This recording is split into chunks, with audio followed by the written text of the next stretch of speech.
trazendo um tema bastante interessante. Você pode ser feliz com alguém que não é sua alma gêmea? Pode ou não, hein?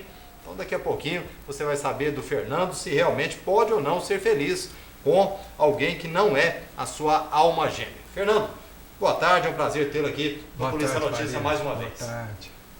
É um prazer estar aqui com vocês, viu? Com o seu público. Mas é um assunto interessante, viu, Faria? O povo hoje vai ver por que tem essa ideia de alma gêmea, o que significa isso. Que diria Fábio Júnior, né, Fernando? O pessoal já está brincando, inclusive, aí falando do Fábio Júnior, é aquela alma gêmea, né, a música do Fábio Júnior, o pessoal brincando, poxa, mas como é que ele pode criar essa música Alma Gêmea e ele já foi casado 7 vezes? Pode acontecer isso mesmo, Fernando? Pode, Faria. Aliás, acontece sempre, viu?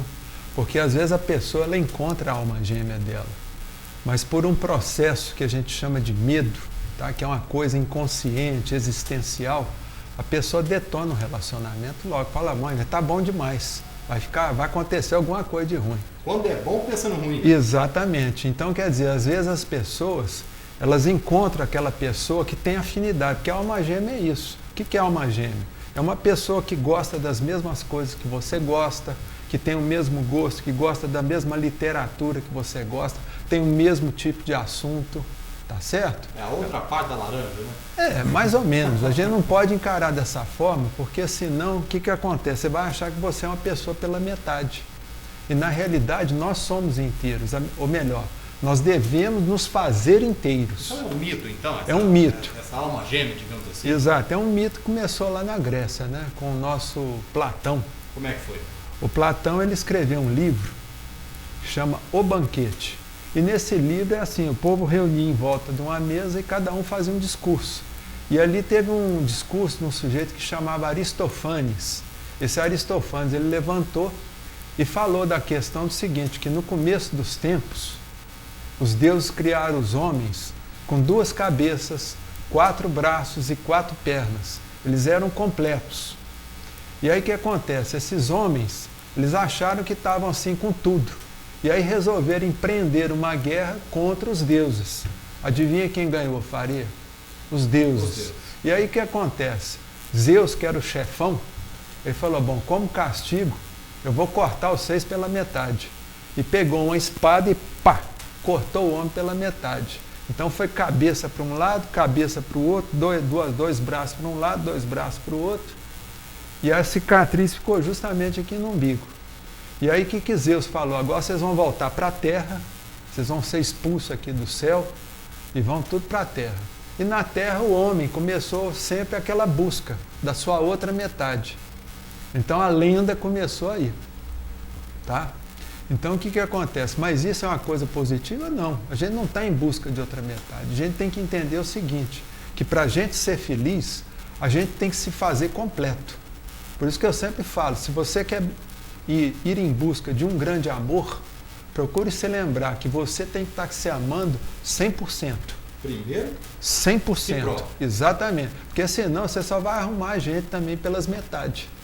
Você está entendendo? Se a sua autoestima estiver muito baixa, você só vai arrumar gente parecida com autoestima baixa. Então você tem que se abastecer de amor por si mesmo. E aí você vai em busca de uma outra pessoa, mas não de uma metade, mas uma pessoa que seja afim a você, uma alma afim, tá? Que tem os mesmos gostos, o mesmo jeito. E é o que mais acontece, né? A gente vê tantos casos por aí de pessoas que falam, estou buscando minha outra metade, então, eu estou buscando pessoas que vão me auxiliar, que vão me completar. É um dito realmente que a gente vê a todo instante das pessoas. Exato, Faria, isso é uma coisa altamente negativa. Porque quando você vai em busca de uma outra metade, o que você está dizendo para o seu cérebro, lá para o seu inconsciente, para você mesmo? Fala, bom, eu estou pelas metades, eu não sou uma pessoa inteira.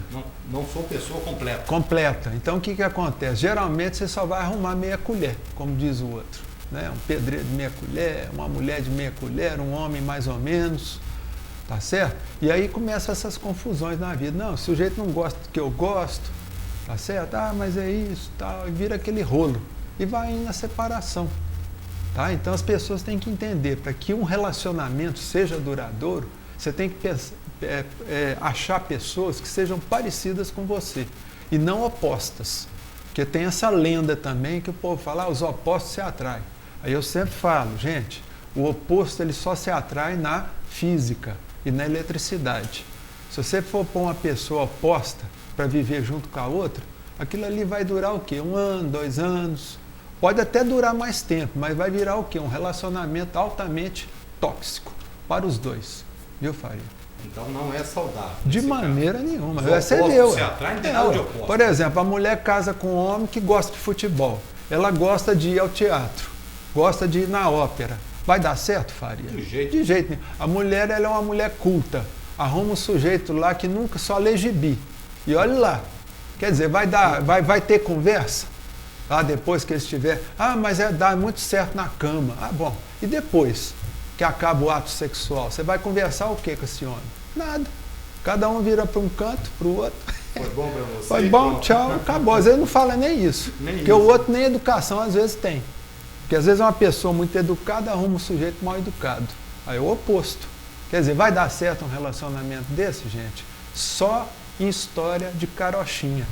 Tá? Porque na realidade mesmo, nos consultórios do pessoal aí que trabalha com a nossa área, só encontra o quê? Opostos. Cheio de doença, cheio de problemas, cheio de transtorno mental. Fernando, aqueles relacionamentos que começam na adolescência, geralmente 15, 16, 17 anos, é aquela idade problemática, né? O aborrecente, né? Aí começa nessa idade e às vezes até encontra uma pessoa legal com 16, 17, 18 anos.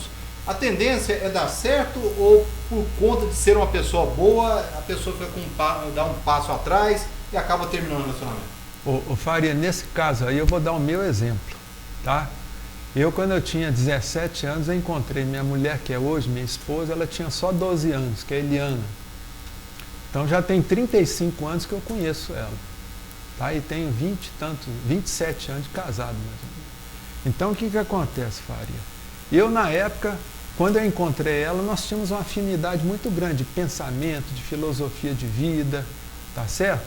E aí o que eu fiz? Eu não sei porquê.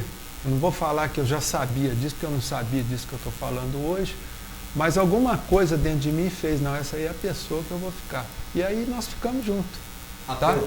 Até hoje nós estamos juntos. Mas o que acontece na maioria dos casos, Faria, não é isso. Às vezes a pessoa começa a namorar uma pessoa parecida com ela, boa, aí vem lá, a comadre fala uma coisa, não, mas vocês são muito parecidos, o relacionamento de vocês não vai dar certo não. Porque tem que ser com pessoas opostas, quer dizer, as crenças, né, Faria? E aí vem aqui a conversa, não, eles são muito igualzinhos, isso não vai virar nada. Aí a pessoa acredita naquilo realmente, passa um tempinho, não, ele está muito chato, ele é parecido comigo, aí desfaz o namoro, aí começa a namorar só sujeito complicado, sujeito diferente, ou mulher diferente. E aí vai um, vai dois, vai três, é igual acontece aí com o Fábio Júnior, ele está tentando até hoje. E provavelmente vai casar de novo. Tá certo, ele vai tentando, mas ele tem que entender isso. Tá? O Fábio Júnior, se pudesse escutar a gente, eu ia falar para ele. O negócio é o seguinte, Fábio, procura uma pessoa que seja parecida com você. Uma pessoa que gosta das mesmas músicas que você gosta, que gosta de ler o mesmo livro que você gosta.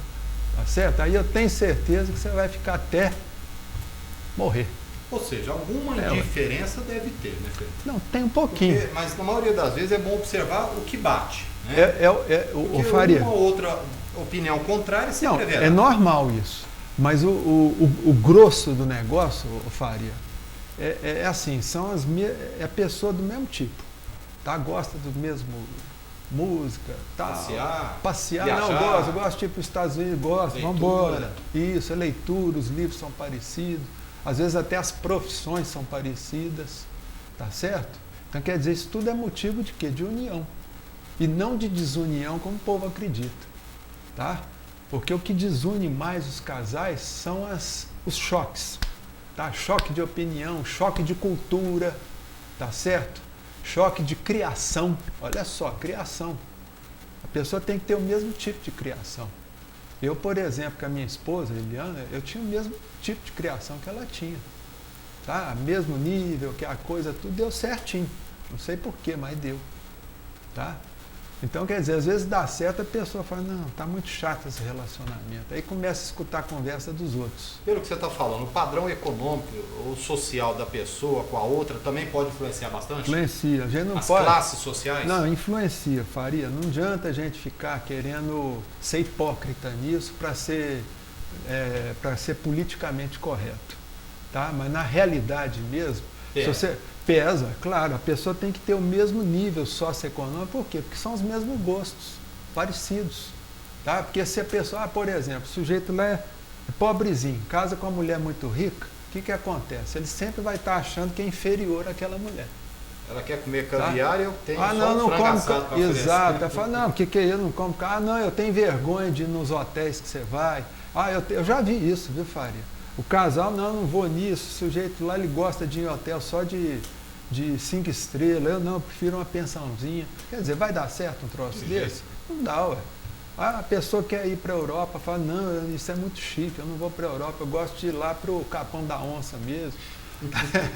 Todo fim de semana o cara quer ir lá para o Rio de Janeiro, não vai dar certo. Tá? Não dá. Infelizmente, a gente tem que falar a verdade, né, pai? Bom, então daqui a pouquinho a gente vai continuar batendo nesse assunto, abordando aqui o tema, você pode ser feliz com alguém que não é sua alma gêmea? Psicoterapeuta Fernando Vieira Filho.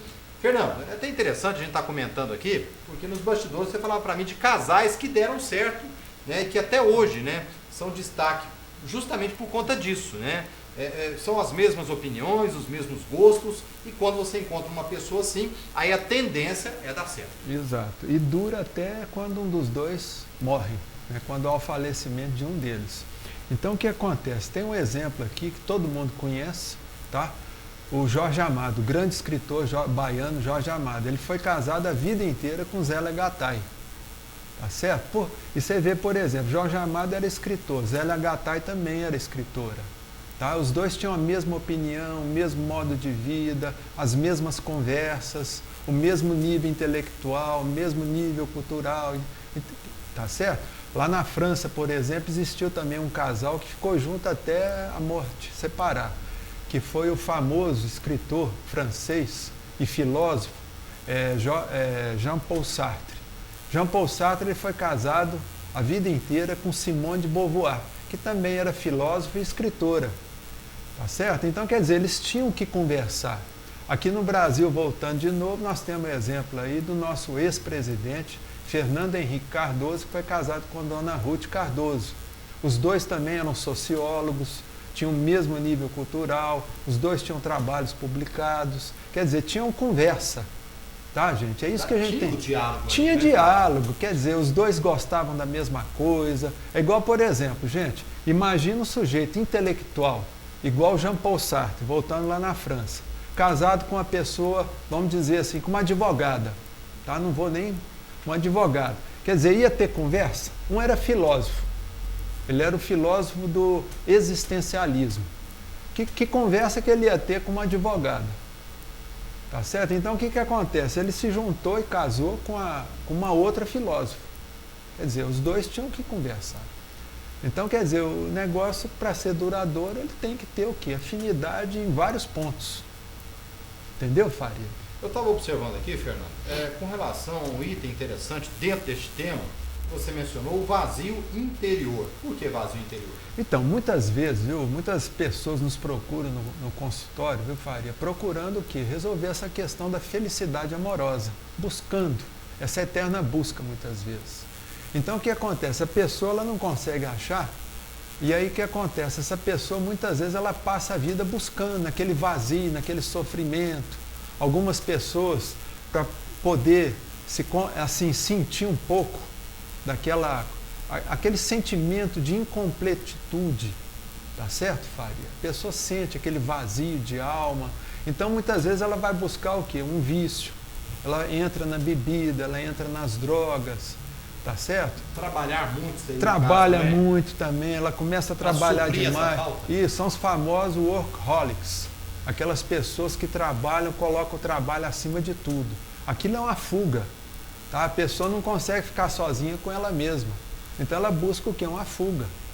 Então, se a pessoa não tem trabalho, muitas vezes ela busca a pinga, a cachaça, tá certo? Um vício, tá? Procura a companhia de pessoas de má vida para ter um relacionamento rápido, tá? São pessoas que têm relacionamento muito breve, tá? E não conseguem se satisfazer com aquele relacionamento.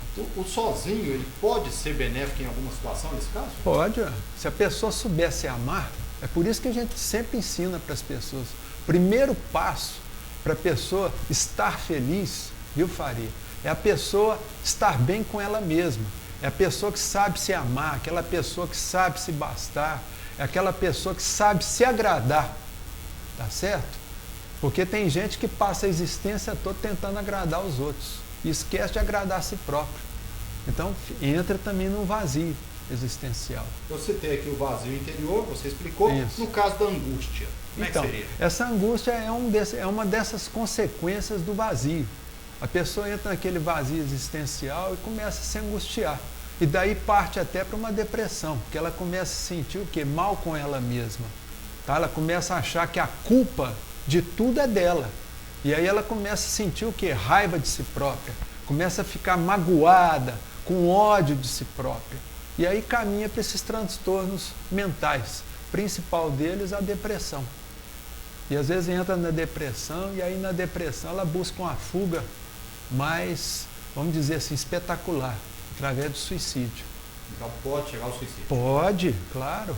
É por isso que a pessoa, por exemplo, que se ama, jamais ela vai pensar em autoeliminação.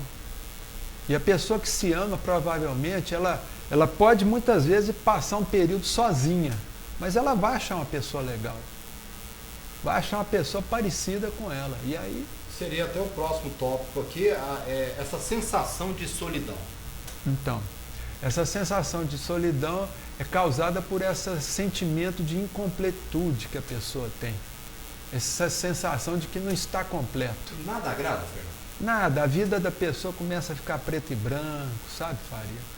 A pessoa começa a desanimar com as coisas, passa a reclamar da vida, começa a ser pessimista, começa a comer demais, porque às vezes ela se sente tão vazia espiritualmente e emocionalmente, Faria, que ela vai para a geladeira.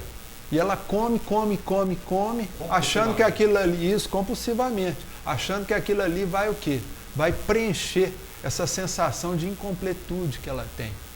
Então ela vai se sentir mais completa, mas isso aí leva a outros problemas, aí a pessoa começa a ficar gorda demais, a autoestima cai, e aí começa a se deprimir, você entendeu, Faria? Uma coisa vai puxando. Vira uma bola de neve. Vira uma bola de neve. Então o primeiro ponto que a pessoa está nesse vazio, ela está sentindo vazio, é parar, respirar, ir para frente no espelho, tá? Isso eu sempre ensino para as pessoas, ir para frente do espelho e fazer uma declaração de amor para si mesmo, olhando no espelho lá, ó, fala assim, meu fulano, ó, eu te amo, você é uma pessoa maravilhosa, é uma pessoa muito bonita, quer dizer, faz uma declaração de amor para si mesmo, começa a se apaixonar por si mesmo. E eu tenho certeza que depois de um tempo, essa pessoa ela vai de uma forma, sem que ela saiba, ela vai atrair uma pessoa parecida com ela. E não a pessoa pelas metades também, que vai procurar ela aqui para servir de bengala. E ela também procura os outros para servir de bengala. Você entendeu? Sempre achando que o outro tem que te completar. Isso é lei do engano, ninguém completa ninguém. Com certeza. Bom, tá? Você pode ser feliz com alguém que não é a sua alma gêmea, tema de hoje aqui que o Fernando trouxe para nós, nosso psicoterapeuta clínico, e daqui a pouquinho a gente vai continuar abordando. Bom, Polícia Notícia abordando hoje o tema, você pode ser feliz com alguém que não é a sua alma gêmea? Assunto aí que o nosso psicoterapeuta clínico, Fernando Vieira Filho, trouxe para nós falarmos. Fernando, você abordou aí agora há pouco os casais que estão dando certo e que deram certo. E os que não, as pessoas que optaram por ficar sozinhas. Você tem exemplos? Então, ô Faria, a questão de ficar sozinho, de opção de ficar sozinho, é uma opção que a pessoa tem. Porque muitas vezes a pessoa está sozinha, entre aspas, solitária, não tem um companheiro ou uma companheira, mas está direcionando toda essa capacidade de amor que ele tem em benefício de uma população. Por exemplo, nós temos o caso do Chico Xavier, que passou a vida, ele não casou, nada, mas ele direcionou toda aquela capacidade de amor para servir o quê? Servir a população, servir a comunidade, servir a religião, né? Ele se sustentava dessa forma. Exatamente. Né? Aí tem São Francisco de Assis, tem Madre Teresa de Calcutá, tem Divaldo Pereira Franco, também, que é outro caso também. E assim muitos casos. Tá? Então, quer dizer, a pessoa tem que entender que a solidão não é o problema, porque a solidão é uma questão o quê? De pensamento. Tá? Porque tem muita gente que está sozinha, mas ela não se sente sozinha. Tá? Então é isso que a gente tem que aprender a fazer. A gente tem que aprender a se amar. Porque, na verdade, você sempre é a sua melhor companhia. Tá? Eu sempre falo isso para as pessoas, viu, Faria? Que no fim da vida, a única pessoa que a gente pode contar realmente é com a gente mesmo. Eu pergunto para alguém, quem é que fica com você dentro de um CTI? Você fica sozinho ali. Se você não estiver bem com você, você vai sofrer muito mais. Então a gente tem que aprender o quê? A gostar dessa companhia maravilhosa que somos nós mesmos. Eu já cansei de ouvir, Fernando, das pessoas dizerem assim, eu tenho um parceiro, mas eu não me separo desse parceiro porque eu tenho medo de ficar sozinha. Ou então não tenho para onde ir. Às vezes tem pai, tem mãe, tem os irmãos, tudo. Isso acontece muito, né? Acontece. E aí vem o medo numa situação Vem o medo. A pessoa tem medo de quê? Da mudança. Aí é a questão do medo da mudança. Porque se virar, ela vai se virar. Não, claro. Geralmente eu já vi casos, por exemplo, a pessoa independente financeiramente, era um caso, a profissão era médica, ela era casada com um engenheiro, tá certo? Ela ganhava mais do que engenheiro, mas não queria separar dele, porque tinha medo de ficar sozinha. Eu falei, minha amiga, você tem que fazer é aprender a se amar. Uma coisa que você nunca fez. Quer dizer, você achou que para a outra pessoa que tem que te amar, você não tem que se amar? Claro que tem. E a hora que você aprender a se amar, você vai o quê? Você vai meter um chute no traseiro desse homem. Pronto. Aprenda a se amar.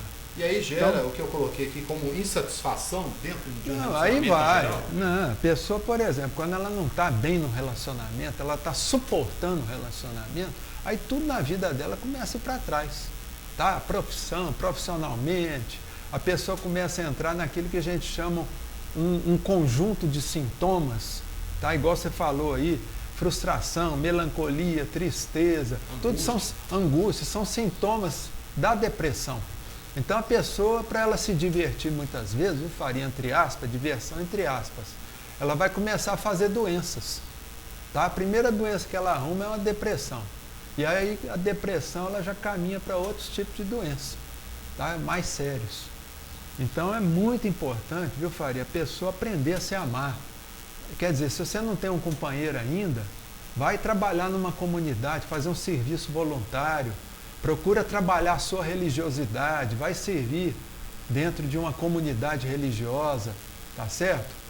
Mas eu não sei o que eu faço. Não, vai numa creche, vai lá ajudar lá, dar banho nas crianças, ou então vai num asilo, vai contar história para os velhinhos. Tá? Então vai fazer alguma coisa que você se sinta o quê? Bem, consigo mesmo. É sempre muito importante. Eu até coloquei essa questão da insatisfação, que como o Fernando mesmo disse, já puxa a frustração, melancolia e também a tristeza, né? Uma tristeza constante na vida da pessoa, né? Viu, Faria? E a tristeza é isso, é uma melancolia que começa a virar o quê? Patológico. Aí começa a virar, a caminhar para a tristeza. Daí nada tá bom. Aí a pessoa, muitas vezes, para ela se preencher aquele vazio de alma que ela tem, ela muitas vezes vai para os amigos da onça, e dos amigos da onça vai para os barzinhos, começa a mexer com droga, começa a mexer com bebida, tudo buscando o quê? Preencher esse vazio existencial que tem dentro dela. Tá? Então, antes de entrar para esses lados negativos da vida, que é vício, relacionamentos rápidos, né, que o povo tem mania, né? Tem um relacionamento rápido e tal. Vai procurar alguma coisa melhor, que vai te preencher de uma forma que você vai se sentir bem, tá? Fazendo bem para as outras pessoas, tá? Escutar, entra numa comunidade, outra. Então, quer dizer, a pessoa tem que procurar algum jeito. Ou vai para ver em frente do espelho, igual eu falei anteriormente, começa a olhar, sorrir para você mesmo. Às vezes tem vendedor, viu, Faria, que fala para mim assim, Fernando, não consigo vender, não sei porquê. Aí eu falo para ele assim, faz o seguinte, pega um espelho, desse espelhinho barato, vermelhinho, prega na frente da sua escrivania, lá de onde você trabalha com venda, essas coisas. Então toda hora você tem que olhar para o espelho. A hora que você tiver com a cara muito triste ou ruim, sorria para você mesmo. Ah, mas isso aí é bom? É bom. Porque a hora que você pega no telefone, fala com uma pessoa, se você sorrir, aquela pessoa vai sentir o sorriso, tá? Mesmo que seja pelo telefone. Se você está com a cara amarrada e atende um telefone, a pessoa vai ver que é a cara ruim sua e não vai fechar negócio com você. É aquela questão dos gestos, né? Muito importante isso. É igual no comércio. Se você chega para comprar numa loja que a pessoa te atende mal, a tendência é você não comprar nada ali. Mas se a pessoa vem, te cativa, conversa, bate papo, tá com aquele sorrisão ali no rosto, com certeza ela vai te ganhar como cliente naquela situação. Exato, você já tem metade do negócio fechado. Tá? Então, quer dizer, as pessoas têm que entender isso, que elas são os autores do seu próprio destino e não os outros. Tá? Então, as pessoas têm que entender o seguinte, que a felicidade, o destino dela está 100% nas mãos dela mesma e não na mão do outro. Porque tem muita gente que terceiriza a felicidade dela para os outros. Fala assim, não, minha felicidade depende do meu filho entrar na faculdade. Pronto, vai quebrar a cara. Ah, minha felicidade depende de eu arrumar uma mulher boa. É onde entra a frustração. Pronto, aí frustra mesmo, gente. Quer dizer, se você estivesse namorando, buscando namorar um marciano ou um extraterrestre, eu até acredito. Tá? Mas agora, ser humano, eu garanto, se você jogar expectativa em cima do ser humano, meu amigo, a única coisa que você vai colher é frustração e decepção. Você pode ser feliz com alguém que não é sua alma gêmea? Bom, abordando aqui já no finalzinho, você pode ser feliz com alguém que não é sua alma gêmea? Fernando Vieira Filho trouxe esse tema importante para nós abordarmos aqui. Finalizando, a gente está vendo aqui, Fernando, o último item. Como preencher, então, este vazio de um relacionamento que não existe, que a gente sempre pensa que temos uma alma gêmea e não é verdade? Então, Faria, é só lembrar o seguinte, que nós somos seres completos, tá? Nós fomos feitos por Deus de forma completa. Então, o que a gente tem que fazer? O que eu recomendo, em primeiro lugar, é a pessoa amar a si própria. Tá? Ela tem que aprender, de qualquer forma, a amar a si própria, tá? E se amar muito bem. E outra coisa, quando for dar amor, dá sem ficar esperando uma contrapartida, tá? Porque quando você dá esperando alguma coisa, você vai acabar tendo decepções. Tá certo? Religião também é uma solução. A religiosidade é uma solução para qualquer problema. Seja qual for a denominação religiosa, a pessoa tem que procurar o quê? A espiritualidade. Ela tem que procurar servir ao próximo. Não tem nada que preenche mais o ser humano do que o serviço ao próximo. Tá? Então é muito importante isso, a pessoa entender que servir ao próximo é uma forma enorme de você preencher qualquer vazio que você tiver na sua alma, tá? E lembrar o que São Francisco de Assis sempre falava, é dando que se recebe. A gente não dá aquilo que a gente não tem. E é morrendo que se nasce para a vida. Exatamente, é lembrar o São Francisco, foi o que ele fez. São Francisco, ele amou as pessoas de uma forma irrestrita. Então a gente tem que entender o seguinte, nós estamos aqui nesse planeta, nessa existência, Faria, para a gente aprender a amar. E a gente tem que parar de querer pensar que amor é exclusivo. Não. O amor exclusivo, ele só dá dor de cabeça para a gente. A gente tem que procurar amar, assim, o nosso coração, gente. A gente tem que pensar o seguinte, o coração, ele não tem limite para o amor. Tá? Então a gente tem que procurar amar de uma forma mais irrestrita, sem ficar esperando demais as coisas dos outros. Ok. Fernando, mais uma vez, muito obrigado aí pela participação. Mais um tema fantástico aí, que realmente dá uma abrangência para a gente estar discutindo, aprimorando os nossos conhecimentos, pensando um pouquinho aí no que temos aí na vida tão importante. Né? Exatamente. Com certeza.